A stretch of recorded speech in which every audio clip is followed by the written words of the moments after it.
हाय, मैं राहुल सर। आप लोग के सामने वॉइस का मैं अगला पार्ट लेके आया हूँ। पीछे वाले जितने भी पार्ट हमने वॉइस को आपको दिए उसमें सारे बेसिक नॉलेज जो वॉइस से संबंधित होते हैं वो मैंने आपको क्लियर कर दिए। अब आज चलते हैं हम लोग फैक्ट्स एंड रूल्स। अब इनके नियम अपने होंगे और पीछे जो आपको लोग को दिया गया उधर 4-5 भाग में उनके नियम कभी भी इन सभी में आके इंक्लूड हो सकते हैं। ठीक है, तो एक सामने आपको रखा गया पहला टॉपिक कि Mohan was played cricket yesterday. ऐसा रखा गया, Mohan was played cricket yesterday. सही है गलत है, हम तो आपको एक छोटा सा हल्का सेंटेंस दिए हैं, सुना सुना ऐसा, तो आप इसमें गलती शायद दिख भी जाए, लेकिन एग्जामिनेशन में बड़े बड़े सेंटेंस आते हैं तो बच्चे गलती क्या करते हैं, वो देखते हैं कि अच्छा ये लिखा हुआ है Mohan was played cricket yesterday, तो वाज क्या हो गया, वाज हमारा हो गया बी का औलाद, और प्लेड क्या हो गया, V3 हो गया। चलो बहुत बढ़िया, ये तो हमारा पैसिव का संरचना है, ये जो हमारा है ये मेरा पैसिव का संरचना है। लेकिन आप सोचो एक चीज कि B+V3 रख देने से, पैसिव में संरचना बजा देने से क्या सही हो जाएगा? अरे पैसिव में रहने लायक होगा तब ना उसको हम पैसिव में रखेंगे, पैसिव में रख देने से थोड़ा सही हो जाता है। पहले देखना होगा कि वाक्य हमारा पैसिव में रहने लायक है या नहीं है। कुछ केसेस में बच्चे वही करते हैं कि देखिए B+V3 पैसिव तो सही है, अरे सही है मानते हैं, या गलत है वो भी देख लेंगे, लेकिन क्या पैसिव में रहने लायक है वो पहले तो चेक कर लीजिए। तो आइए पहले हम चेक करते हैं। सबसे पहले ध्यान दीजिएगा, किसी भी वाक्य को अगर आपको चेक करना हो कि एक्टिव में है कि पैसिव में है, तो सबसे पहले उस वाक्य के आंख पर वार कीजिए, और किसी वाक्य का जो आंख होता है वो उसका वर्ब होता है, ठीक ना, ये मेरे अनुसार समझाने के लिए। तो अगर हम इस वर्ब को पकड़ते हैं तो वर्ब हमारा निकल गया प्लेड, मतलब V1 हो गया प्ले। तो अब जब वर्ब को आपने कैच कर लिया, क्योंकि बिना वर्ब के तो वाक्य बनते नहीं, तो जब आपने वर्ब को कैच कर लिया कि प्ले लिखा हुआ है V1 के रूप में, ऐसे तो हम V3 है फिलहाल, तो आप देखो कि उस वर्ब को कौन कमांड कर रहा है। अगर इस वर्ब को सब्जेक्ट कमांड करेगा तो एक्टिव वॉइस होता है, और अगर इस वर्ब को ऑब्जेक्ट कमांड करेगा तो पैसिव वॉइस होता है। कभी कभी वाक्य में ऑब्जेक्ट लिखा नहीं भी रहता है, लेकिन इतना ध्यान रखिएगा कि अगर वर्ब को सब्जेक्ट कमांड करेगा तो एक्टिव वॉइस होगा, और अगर सब्जेक्ट कमांड नहीं करे तो आंख बंद करके उसको पैसिव वॉइस में डाल दीजिए, भले ऑब्जेक्ट हमको दिखे या नहीं दिखे। तो यहां पर हम देख रहे हैं क्या कि लिखा हुआ है कि मोहन वाज प्लेड क्रिकेट। सबसे पहले प्ले, कल जो खेलने का काम किया है, वो कल खेलने का काम कौन किया है? खेलने का कल काम किया है मोहन, तो मोहन हो गया सेंटेंस का सब्जेक्ट। इसका मतलब ये हुआ कि इस वर्ब पर सेंटेंस के सब्जेक्ट का कमांड है, और जब वर्ब पर सेंटेंस के सब्जेक्ट का कमांड होता है तो हम उसे एक्टिव वॉइस में रखते हैं, नॉट पैसिव। तो जब पैसिव में रखते ही नहीं है तो ये तो पैसिव की संरचना जो दी हुई है मोहन वाज प्लेड, ये तो गलत हो गई। अब यहां से क्या कीजिए, पैसिव का संरचना को खत्म कहानी कीजिए। तो यहां से इस वाज को हम क्या करेंगे, काट देंगे। अब जिस प्लेड को वाज के चलते हम फिलहाल V3 कह रहे थे, अब यहां पे हो गया हमारा V2, सब्जेक्ट प्लस V2। और सब्जेक्ट प्लस V2 जब लिखिएगा तो इसकी संरचना होती है पास्ट इंडेफिनिट टेंस में, और वैसे भी आप याद करो टाइम एंड टेंस में पढ़ाया गया है last, past, before, ago, yesterday, then, earlier, previous, that time. इन सब के तहत पास्ट में कंप्लीटेड एक्शन का जिक्र हो तो उसे पास्ट इंडेफिनिट में रखा जाता है, और subject plus V2 past indefinite होता भी है। तो यहां से सेंटेंस हमारा क्या हुआ, Mohan was played cricket yesterday नहीं होगा मोहन प्लेड क्रिकेट यस्टरडे। अब सेंटेंस हमारा सही हो गया, ठीक है। तो हमने एक्टिव पैसिव के लिए हमने क्या किया, हमने सबसे पहले पकड़ा उसके वर्ब को हम चेक कर लिए कि सब्जेक्ट कमांड कर रहा है या ऑब्जेक्ट, तो इसमें वर्ब को कमांड कर रहा था सब्जेक्ट, और जब सब्जेक्ट कमांड किया तो एक्टिव, तो पैसिव की जो संरचना थी उसको हमने मिटा दिया, बन गया active voice subject plus V2। अब चलते हैं अगला में, देखिएगा ये तो इसकी बात हो गई। अब नेक्स्ट क्वेश्चन, ये आपका एसएससी का पूछा हुआ है।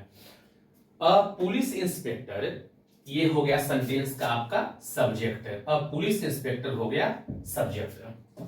अगर आप एक नॉर्मल नजर से देखोगे तो आपको लगेगा कि सेंड होता है मेरा V1 और सेंट होता है मेरा V2, तो ये हो गया सब्जेक्ट प्लस V2, जस्ट ऊपर वाले के जैसा, पास्ट इंडिफिनिट टेंस।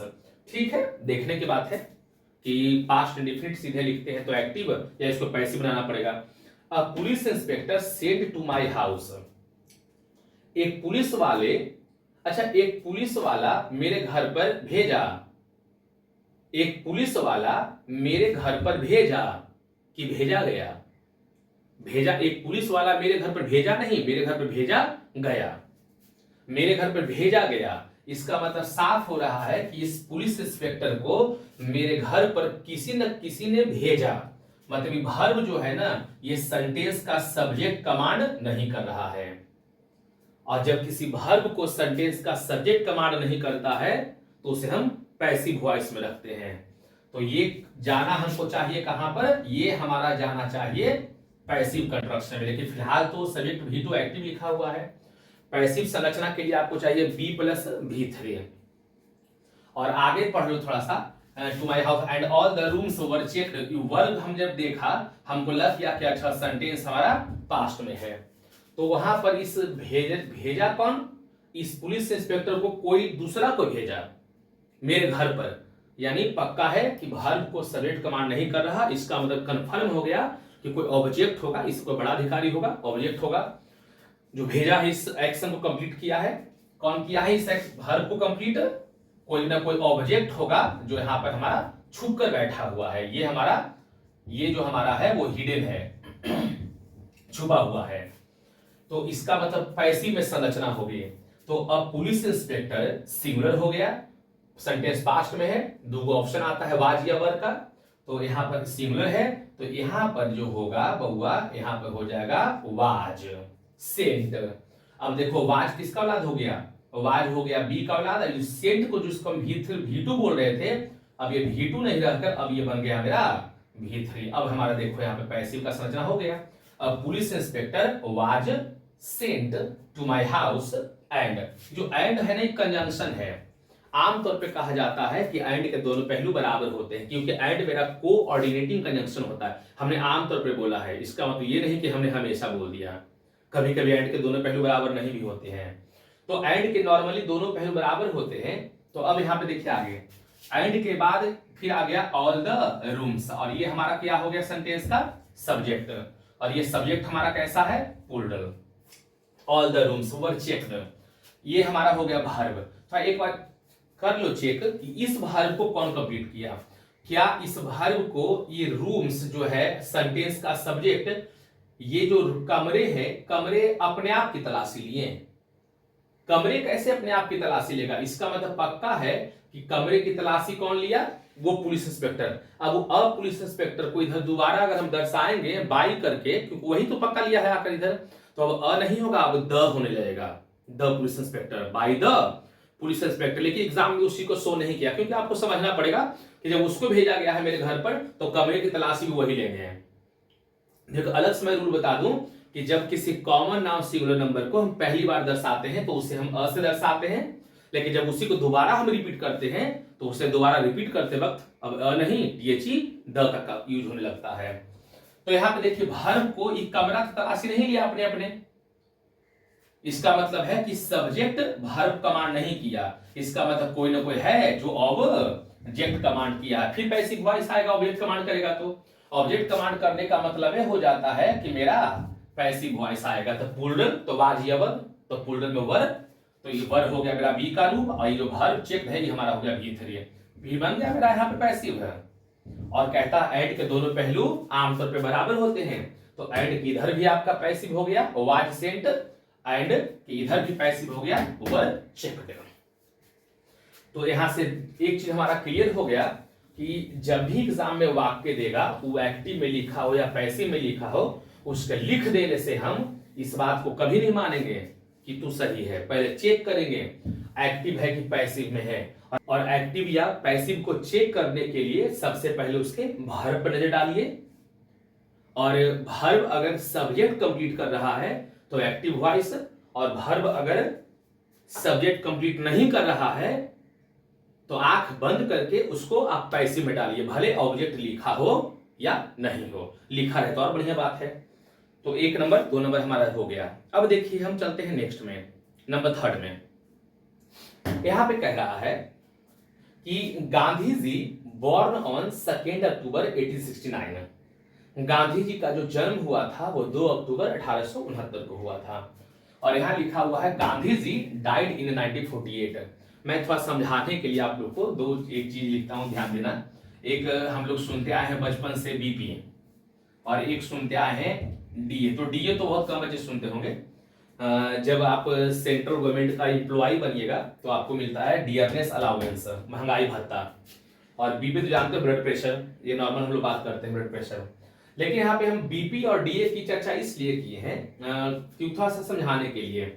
बी से निकलता है BIRTH बर्थ, और पी से निकलता है PASSIVE पैसिव, डी से निकलता है डेथ, और ए से निकलता है ACTIV एक्टिव। ठीक है। इसका मतलब ये हुआ कि जब किसी का जन्म दर्शाना हो तो उसे हम पैसिव वॉइस में दर्शाते हैं, और जब किसी की मृत्यु दर्शाना हो तो उसे हम एक्टिव वॉइस में दर्शाते हैं। कहता है Gandhi ji born, Gandhi ji born, Gandhi ji sentence का सब्जेक्ट, बॉर्न हमारा एक तरह से हो गया, यहां पे लिख दिया V2 सेंस में। लेकिन एक चीज थोड़ा सा देखा जाए यहां पर कि गांधी जी बॉर्न तो लिख दिया, तो वर्ब को पहले टच कीजिए। जो वर्ब है जन्म देना, बॉर्न मतलब जन्म देना, तो क्या ये जन्म देने का काम सेंटेंस का सब्जेक्ट के द्वारा किया गया है क्या? जन्म देने का काम तो माता का है, इसका मतलब कंफर्म है कि जन्म देने का काम जो है सब्जेक्ट के द्वारा किया गया नहीं है। ऑब्जेक्ट शामिल हो या न हो कोई फर्क नहीं पड़ता, जब सब्जेक्ट कंप्लीट नहीं किया वर्ब को तो आंख बंद करके आप पैसिव में उड़ाइए। तो बॉर्न नहीं होगा यहाँ पर, यहाँ होगा वाज बॉर्न। वाज हो गया बी का V2 और प्लस बॉर्न हो गया V3। ये हमारा बन क्या गया? ये हमारा बन गया पैसिव वॉइस। और 2 अक्टूबर 1969। ठीक है। एक चीज और यहां पर ध्यान दीजिएगा, अगर आप तारीख पहले लिख रहे हो, अगर आप तारीख पहले लिख रहे हो और महीना बाद में लिख रहे हो, तो तारीख वाला में कुछ में 2 है तो सेकेंड ND आता है, अगर फर्स्ट रहता तो ST आता, थर्ड रहता तो RD आता, 15 रहता तो 15th TH आता। तो तारीख पहले जब लिखिएगा ना तो ND ST RD TH आपकी स्थिति अनुसार यूज कीजिएगा, तारीख पहले लिखेगा तो। लेकिन गलती से अगर आप महीना पहले लिख दीजिएगा और तब जाके आप तारीख लिखिएगा, महीना पहले और तारीख बाद में, तो उस अवस्था में ध्यान दीजिएगा अक्टूबर आप लिख दिए और अब सेकेंड जब लिखिएगा ना बाद में, तो यहां पर अब ND मत लगाइएगा, ठीक ना। जब हम महीना पहले लिखते हैं और तारीख बाद में, तो तारीख में ND ST RD TH नहीं लगते हैं, याद रखिएगा। हम अलग से इसका टॉपिक आपको हम दे देंगे, ठीक है। तो ये हुआ आपका जन्म वाला। तो जन्म वाला हमारा चल गया पैसिव में। मृत्यु देखिए यहाँ पे साफ लिखा हुआ गांधी जी डाइड, तो गांधी जी आपके हो गए सब्जेक्ट सेंटेंस के, और डाइड हो गया हमारा V2, और सब्जेक्ट प्लस V2 को आमतौर पे हम कहते हैं पास्ट इंडेफिनिट टेंस। कंफर्म ना। तो देखो यहाँ पर आपका वाज, यहाँ पे वाज या वर या बी का कोई औलाद नहीं है, क्योंकि मृत्यु को हमेशा हम एक्टिव वॉइस में दर्शाते हैं, तो subject plus V2 active voice होता है। गांधी डाइड 1948। चलिए ये चीज हमारा यहाँ पे हो गया। अब जो आपका टॉपिक है अगला, वो टॉपिक आपको हम देने जा रहे हैं नेक्स्ट रूल में, कि हम जब कोई चीज को लटकाते हैं, किसी व्यक्ति हो या वस्तु को, व्यक्ति को भी लटकाया जाता है, साफ बात है। फांसी उसे दी जाती है तो व्यक्ति को भी लटकाया जाता है, और आप कुएं से अगर पानी भरते हो तो उस अवस्था में हम वस्तु बाल्टी को भी लटकाते हैं। तो लटकाना के सेंस में व्यक्ति अलग होता है और वस्तु अलग होता है। आपको यहाँ पे हम एक चीज देख रहे हैं, देखिएगा, एक लिखते हैं हैंग। हैंग जो आपका यहाँ पे दिया हुआ है, और एक वाव लिखते हैं हम हैंग, ठीक ना। ये हैंग, दोनों हैंग का एक के हिंदी होता है लटकाना, दोनों हैंग का। ये हमने लिख दिया आपको व्यक्ति के लिए, और ये हमने लिख दिया वस्तु के लिए। ये आपका V1 है, यहाँ V2 हो जाएगा, यहाँ V3 हो जाएगा। तो लटकाना के अर्थ में जो दिया हुआ है वो दिया हुआ हैंग। हैंग मतलब लटकाना V1 व्यक्ति को भी, हैंग मतलब लटकाना वस्तु को भी V1 के रूप में। लेकिन जब V2 हम चलते हैं लेकर, तो V2 में जो होता है वो दोनों का हो जाता है V2 हंग, HUNG हंग, दोनों का V2। V3 का आइएगा तो व्यक्ति वाला में जो V3 होता है वो हो जाता है हैंग्ड, और वस्तु वाला में जो V3 होता है वो V3 हंग में ही रह जाता है। क्लियर ना, ध्यान दीजिएगा। व्यक्ति वाला में हैंग जो लटकाना होता है उसका V3 हैंग्ड हो जाता है, और वस्तु में जो लटकाना V3 होता है वहां पे V3 हंग ही रह जाता है, और V2 दोनों कॉमन रह जाता है। आप बताओ हमको कि पैसिव वॉइस में हमको V1, V2 या V3 किसके चाहिए? पैसिव में हमको मिलता है कौन? पैसिव में हमें चाहिए V3। तो पैसिव वॉइस में जब V3 का प्रयोग हो तो आप ये देखिए ना कि हमको हैंग्ड है या हंग है, यानी व्यक्ति या वस्तु कौन है। यहाँ पे दो सेंटेंस दिए हुए हैं। अफजल गुरु व्यक्ति है, अब तो कहानी खत्म, ठीक ना। तो अफजल गुरु इसीलिए पास में दिया गया है, 2013 की बात है, फांसी दी गई थी। तो अफजल गुरु वाज हंग इन 2013। अब एक बार फिर सोचो, एक्टिव पैसिव की फिर झगड़ा होगा, किसको मैं रखूं? तो सबसे पहले हम क्या करते हैं कि यहाँ पर पहले वर्ब को पकड़ेंगे कि लटकाना। तो अफजल गुरु जो थे वो खुद थोड़े लटक गए, उसको तो लटकाया गया उस आदमी को। तो यानी वर्ब को कमांड करने वाला कोई और होगा, ऑब्जेक्ट जिसका यहाँ पे नाम लिखा हुआ नहीं है। तो यानी पक्का है कि ये वर्ब पर इस आदमी का कमांड सब्जेक्ट का नहीं है, तो कंफर्म है कि ऑब्जेक्ट है, और ऑब्जेक्ट होने का मतलब होता है पैसिव वॉइस। तो आदमी के लिए हंग नहीं, हैंग्ड। अब देखिए, अब बकेट, अब कुआं में जो बाल्टी है, बाल्टी अपने में थोड़ी लटक जाती है, बाल्टी को तो कोई ना कोई लटकाता ही होगा। तो अब बकेट, अब हैंग्ड है यहाँ पे लिखा हुआ, सब्जेक्ट को कमांड नहीं किया हुआ, कोई ना कोई लटकाया होगा। तो ऑब्जेक्ट तो पैसिव वॉइस सिंगुलर, तो वाज। अब हैंग नहीं, तो हैंग्ड आता है मानव जाति के लिए, वस्तु के लिए आता है हंग। क्लियर ना। तो पैसिव वॉइस में V3 के रूप में लटकाना के अर्थ में मानव जाति के लिए आता है आपका हैंग्ड, और वस्तु के लिए आता है हंग। ये याद रखिएगा। अब थोड़ा सा हम लोग अगला टॉपिक देख लेते हैं। कभी अभी तक जितना भी टॉपिक हमने आपको दिया उसमें हमने एक ही चीज देखा कि एक वो सब्जेक्ट है तो उसके द्वारा कोई एक ही एक्शन किया गया है, ठीक ना। लेकिन अब जो आ रहा है उसमें आप देखो कि एक वो सब्जेक्ट है, लेकिन उसमें एक एक्शन नहीं, उस सब्जेक्ट के द्वारा दो दो एक्शन हो रहे हैं, और दोनों एक्शन से दो अलग अलग ऑब्जेक्ट प्रभावित हो रहा है। जैसा ये देखते हैं आप क्या कह रहा है। राम एडमायर्ड मोहन, राम ने मोहन की प्रशंसा की, राम ने मोहन की प्रशंसा की। राम हो गया सेंटेंस का सब्जेक्ट, आई हो गया V2, और मोहन हो गया ऑब्जेक्ट। एंड हो गया conjunction. And criticised Sohan, and criticised Sohan, कहता है राम ने मोहन की प्रशंसा की और सोहन की आलोचना की। इस वर्ब को प्रशंसा करने वाला सब्जेक्ट, आलोचना करने वाला भी सब्जेक्ट। इसीलिए जब दोनों वर्ब को कमांड कर रहा है सब्जेक्ट ही, इसीलिए यहां पर एक्टिव वॉइस यूज किया गया है। और एक्टिव वॉइस में कहीं देखिए वाज या वर का जिक्र नहीं हुआ है। लेकिन इसमें आप देख क्या रहे हो ना कि सेंटेंस में एक्टिव वॉइस में एक सब्जेक्ट है राम, और उस राम के द्वारा दो अलग अलग वर्ब एक्शन किए गए हैं, एडमायर्ड और क्रिटिसाइज्ड, और दोनों अलग अलग एक्शन से दो अलग अलग ऑब्जेक्ट प्रभावित हो रहा है, दो अलग अलग ऑब्जेक्ट प्रभावित हो रहा है। तो इसका नियम ये होता है कि जब एक सब्जेक्ट के द्वारा दो अलग अलग एक्शन किए गए हों और दो अलग अलग एक्शन से दो अलग अलग ऑब्जेक्ट प्रभावित होता हो, तो दोनों ऑब्जेक्ट का बारी बारी से पैसिव में सब्जेक्ट बनाएंगे और उसका अपना अपना बी फॉर्म प्लस बी3 होना चाहिए दोनों ऑब्जेक्ट का, क्योंकि नियम है कि एक्टिव के ऑब्जेक्ट को पैसिव का हम सब्जेक्ट बनाते हैं।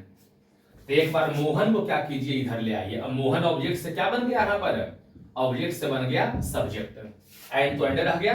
अब सोहन को एक बार इधर ले आइए, ऑब्जेक्ट से बन गया सब्जेक्ट। अब देखिए यहां पर मुख्य वर्ब कैमा रूप में है, V2 में। आपको जानकारी है कि एक्टिव वॉइस में मेन वर्ब का जो रूप होता है, पैसिव वॉइस में बी का वही रूप आना चाहिए। इस भाषा में 5% अपवाद भी है।